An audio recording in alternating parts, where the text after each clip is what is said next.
You know what I miss? Bam! Super Mario 64. Bam! Glover. Bam! Zapper. Okay. Maybe not the last one so much, but hey, let's talk about some old-ass games that kind of scared the shit out of me as a kid when they didn't really have to, but they did, and I'm glad they did. Does that make sense? Good, because that's what we're talking about. We're gonna start the thing now. Now, I've gone back to play Super Mario 64 multiple times over my life since it brought me so much joy as a kid to run around Bob-omb Battlefield with my winged hat and try to get the star behind the chain chomp that I just didn't know how to get simply because I was too young to understand the basics of puzzle solving. Still, even as a young adult, I get the same sense of wonder that I had when I was a kid. What is this game hiding from me? Now, this isn't a video just covering Super Mario 64. I wanted to talk about the games that came out in that era. If I forget any, please feel free to let me know, as I didn't really have a very big N64 game library when I was a kid. For me, Super Mario 64 was the game that made me have these thoughts. Now, you could just chop it down and say that the ESRB ratings and the fact that games have become more catered to kids in our current climate. Like, seriously, playing Super Mario 64 versus playing Super Mario Odyssey, still a fantastic game, don't get me wrong in any way, but it's like night and day. The spooky-ass ghost theme that really has no business being in a Mario game, but just is because fuck you, and we're Nintendo, and we're trying to make an 8-year-old piss himself while he's just trying to save the princess, man. So much can just be said about the ghost house. The haunted piano that sprouts teeth and chases you around the room used to give me nightmares. That thrill and genuine fear those games used to thwart into you without your consent, might I add. God, I miss that, and really wish developers would try to stir more fear into players with dark themes and soundtrack. Another good example of this would be running up the endless stairs on the 3rd floor of the castle. If you don't have the 70 power stars, the stairs will endlessly go up. This is partnered with a very fitting but somewhat uneasy melody that plays as you attempt to ascend the endless flight of stairs.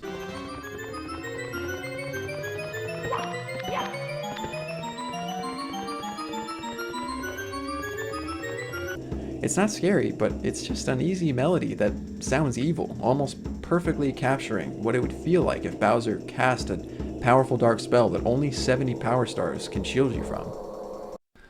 Another really good example of this is The Legend of Zelda, which I unfortunately didn't have the pleasure of playing when I was a kid. I played through Ocarina of Time rather recently since a good buddy of mine ridiculed me aggressively for not playing it, but god damn, I'm glad he did, man. Holy shit.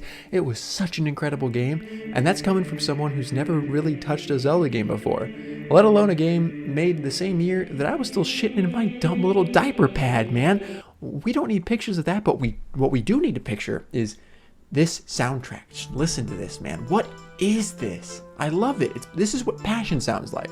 Listen.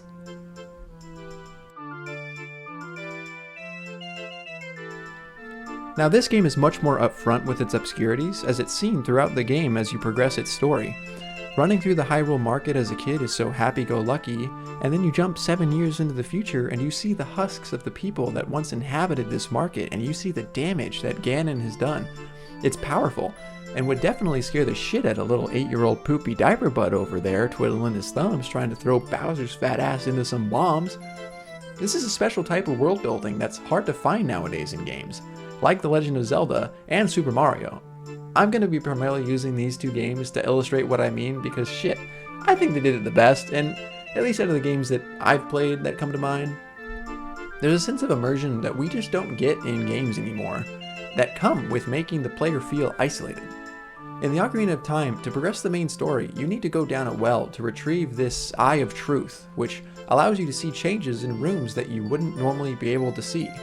The item itself is mysterious, and the game forces you down this dark well with a creepy, atmospheric song that tells you there's something evil down here. Now, I'm a 24-year-old man with balls, the balls come included. I've played me a little Amnesia, man. I've played a little game, I don't know, maybe you heard of it. Outlast. Still, I saw that thing that I had to fight down there in that well. I had to pause the game, take a step back, right? And say, okay, this is a kid's game, right? Hands down, you've either heard of this game, played it a little, and then just hated it because you gotta get this stupid shit ball to the end of the level with your character that says every time he jumps. I get it, alright, I get it. Glover wasn't a game for everyone, but you know who liked it? Me. I liked it. Now, if you haven't heard of it, bless your little heart, man, let me tell you a little bit about Glover. Now, Glover was an N64 game that has you controlling this sick glove guy, right? That can go like... The reason I bring Glover up isn't to rant about how frustrating the game can be, but the mood that the game portrays throughout its entire story. When you start the game, shit's pretty fucked up. The area is barren and deserted.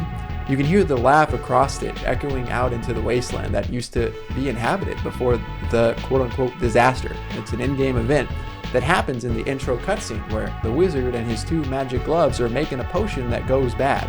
And the chaos of this happening, one of his gloves falls into the potion vat, causing it to turn into Cross-Stitch, the main antagonist of the game. As you progress in the game, if you can, you're rewarded to intricate level design and some of the sweetest boss music I've ever heard in a game. The evil glove also has one of the scariest evil laughs the little 8-year-old shit for pants over there has ever heard.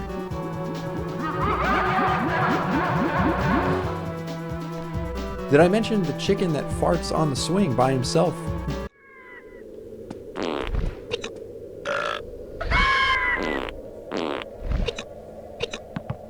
It's kind of fun. It's kind of weird. It's kind of wacky, dude. Riveting gameplay, I know, but this game wasn't much at all and still manages to create an atmosphere where you don't feel at home in it at all, and only when you've mastered some of the levels and bring the magic crystals that take shape in the different balls because you're a wizard and shit, does the hub area start to brighten up and feel a little bit more like home again. Alright, I'm going to talk about a game that I have never seen covered, and if you haven't played this game, I highly recommend you check it out for a good time. Alright, it's a little game called Oddworld Munch's Odyssey. Now, this game takes everything I said and fucking dunks it because it's meant to be a crude game that tells a dark story. Now, watch what happens when I press the X button. That's nasty. I'm going to try to keep low on the spoilers, but I'm going to summarize it a little bit right here. Basically, you play as both Abe and Munch, and the main goal of the game is to help Munch escape from pretty much extinction, because Oddworld is a world where there are no regulations for major corporations, so they can hunt and kill the creatures they need to make their products to the point of extinction. It's a hostile world that shows the horrors of big business and just how it affects the inhabitants that live there. Now, this is a game where your power came from your numbers. You can't just challenge an encounter with just you alone. You gotta look around the environment and rescue the people and creatures that are being kept as slaves and test subjects. And if you don't, this game has a karma system, cleverly renamed Korma, that will reach around and bite you in the ass if you don't pay attention to it. This is the only maturely rated game that I'm talking about in this video, but it's the kind of maturely rated game that a kid could get away with playing with back in the day. The art style looks fun and lighthearted until you progress the later levels and find the giant meat grinders and death machines these crazed conglomerates control. Towards the end of the game, you're practically draining these guys of everything they have, mind controlling them with Abe's Mudakan abilities, sending them into bankruptcy. A lighthearted game with twisted undertones. I wish it were received better and remembered more fondly. I've been waiting for a sequel for this game for 20 years, and no, I don't consider Abe's Odyssey to be anything like how Munch's Odyssey was. I never give up a hope on the beloved IPs that never got to make a return. If you stayed around till the end, I want to thank you. This was my first YouTube video I've ever tried to piece together. It took a long ass time figuring shit out and trying to learn like 3 new programs. I like to think of this video as a passion project. I owe the games I talked about in this a great deal of love since they kept me so entertained as a kid who didn't have any friends outside of video games. I also just feel the decline in quality with games coming out in the recent years, and it just made me binge old games I used to play. And that started with my first playthrough of Ocarina of Time. And after playing it, I was kind of really surprised that I felt the same feeling I felt when I beat Mario 64 for the first time. Stuff that came out back then was just made different, and I wanted to share my feelings on it. Thank you for watching this. I'm going to keep making things to practice editing things together. So until next time.